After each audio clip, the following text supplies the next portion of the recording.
this notion that I'm selling out the Democratic Party, who the hell told you I was a part of your party? Who told you I vibe with you? I don't like none of y'all's.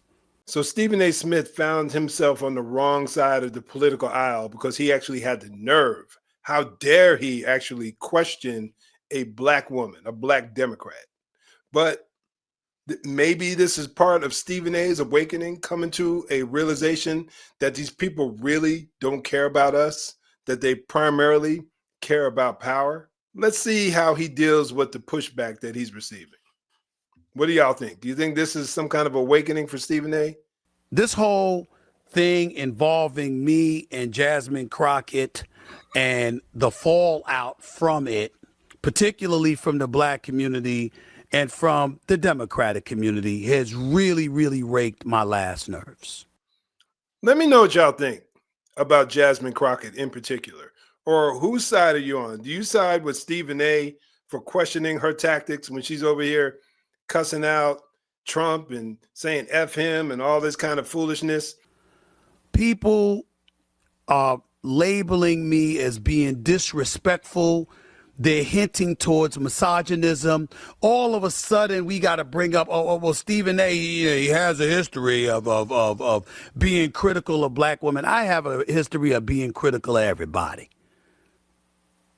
Okay? And also being complimentary of everybody. When you deserve the compliment, I'll give it to you. When you don't, I won't.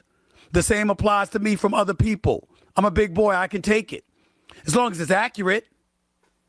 But when people are using things for clickbait material, or just because they got their sensitive antennas up, or just because they want to be stooges for the Democratic Party, it pisses me off.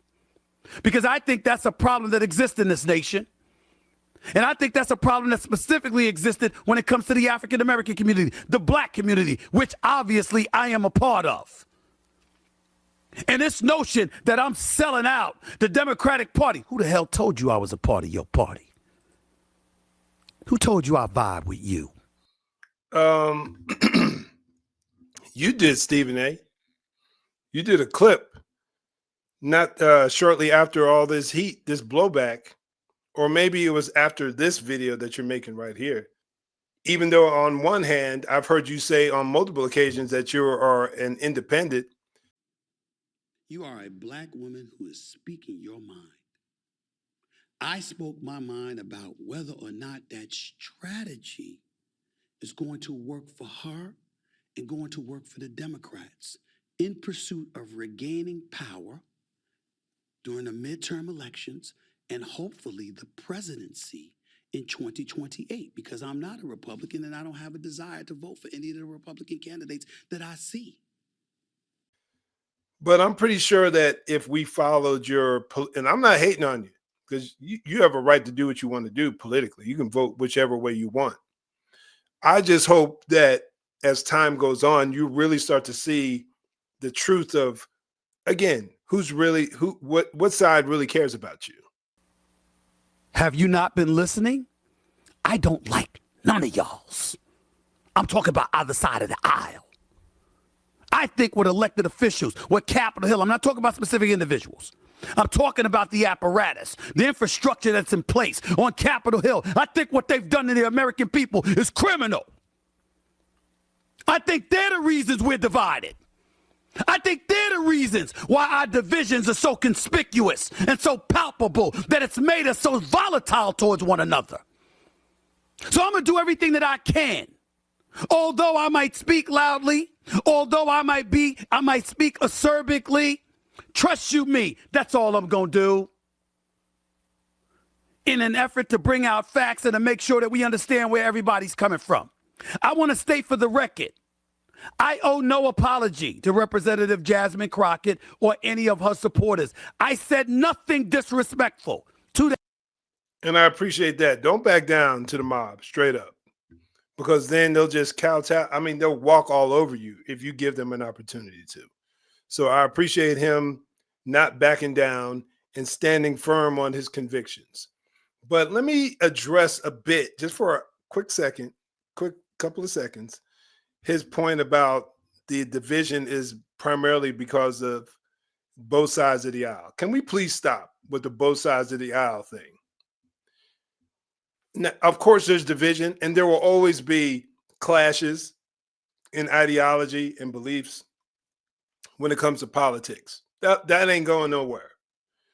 But to try to act like it's mutual or it's even handed on both sides is absolute nonsense.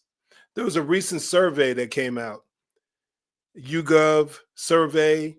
I think that was the name of it, u.gov or something like that, where I'll post the image of the survey that came out.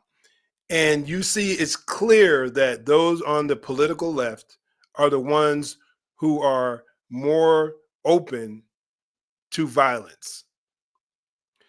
So the division is one thing, political division and all this kind of stuff, but all these terms, naming someone, equating the right with Hitler and fascism and Mussolini and all this other nonsense, dictatorships and all this kind of stuff, you're going to have idiots out there who are going to take that stuff to heart. That Trump rally in 2024 in MSG, and they were comparing it to a Nazi rally. You don't think that's not going to fall on certain ears, certain easily influenced ears, to say, hey, Trump is an existential threat to America, and hence so are his supporters. People love to act like the violence is on both sides. And I'm not saying that that's not true in some pockets, in some small pockets, but it's overwhelmingly so on the political left. Overwhelmingly.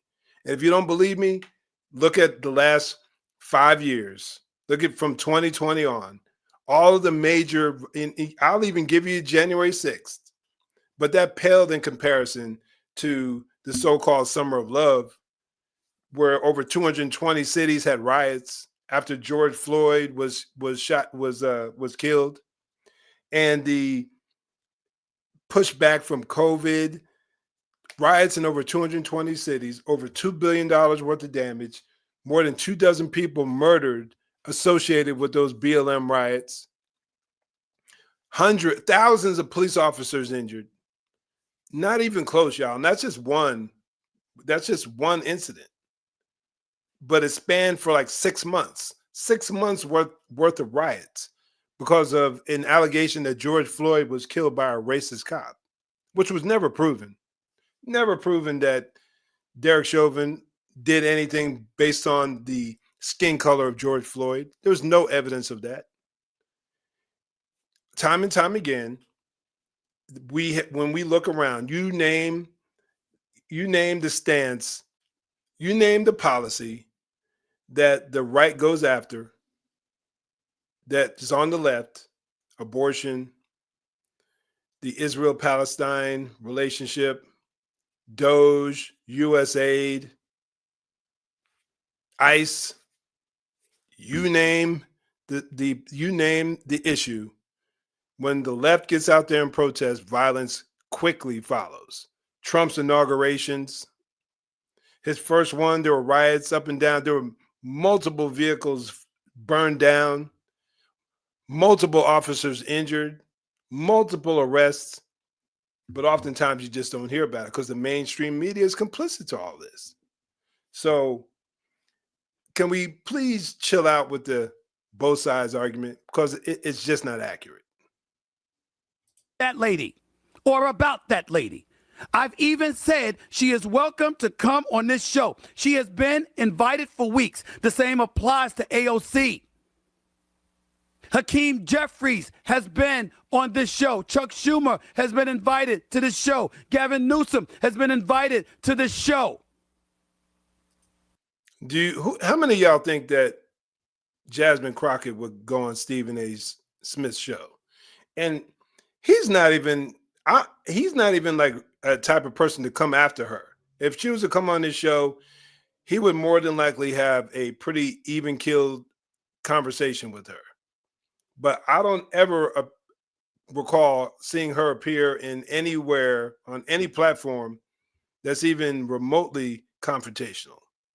She goes to places where she's going to get coddled. If she does, I'd be surprised.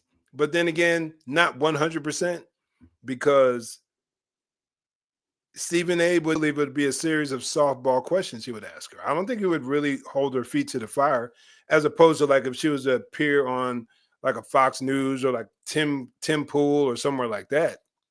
Like if she appeared on Brett Baer, it'd be a totally different conversation than if she came on Stephen A. Smith's show. And you're calling him a Hitler wannabe, or going in front of public platforms and calling the president of the United States a piece of shit. All I said was, is that going to help your 750,000 plus constituents? That's all I asked. Man, I'm telling y'all that don't know, in the black community, God forbid you question a black woman. In large parts of our community, the black woman is idolized. And I get it, not the idolization, not that. But I get why they can be held in high regard, because in too many situations, they're forced to be out there on their own and trying to hold down the household when many of us men went running, hitting the streets. I'm one of them. That's why I get on and I talk about these issues, because I don't want anybody to follow in my foolish footsteps from back in the day. So I get why black women are held in high regard, but in some circles, it can get to a point to where it's dangerous. And whatever they do, how dare you question them? That's when it's problematic. But let me know what y'all think. Comment down below. Do you think Stephen A. is moving along and maybe as time goes on, will shift off of this whole Democratic Party, or is he going to perpetually try to play the middle ground? I don't know. I'm hoping for the best. I'm ultimately praying that Stephen A., I know he makes a profession of faith, but I pray that he really develops a true, deep relationship with Christ as time goes on. And I think that he could be a phenomenal witness for the kingdom, but that's all that's all in God's hands. All we can do is continue to pray for him. But before you go, y'all, check out this video above. I think you'll appreciate it very much.